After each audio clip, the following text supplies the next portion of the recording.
ফরিদপুর জেলা নৌ পুলিশের এক ঊর্ধ্বতন কর্মকর্তা জানিয়েছেন, বিষয়টি সম্পর্কে তারা পূর্ণাঙ্গভাবে অবগত নন।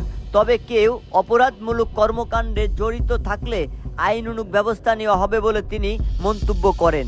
সশস্ত্র পাহারা আতঙ্কিত জনজীবন। অনুসন্ধানে দেখা গেছে, ড্রেজারের আশেপাশে একাধিক সশস্ত্র ব্যক্তি পাহারায় নিয়োজিত রয়েছে। স্থানীয়দের দাবি, তারা সংশ্লিষ্ট বালু উত্তোলন চক্রের সদস্য এবং নৌপথ ও চর অঞ্চলে চলাচল কার্যত তাদের নিয়ন্ত্রণে।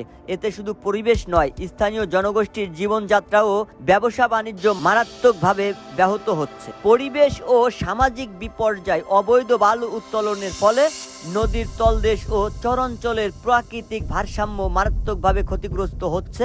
ভাঙনের ঝুঁকি বাড়ছে। স্থানীয় বাসিন্দাদের নিরাপত্তা চরম হুমকির মুখে পড়েছে। আইন শৃঙ্খলা পরিস্থিতির অবনতি ঘটেছে।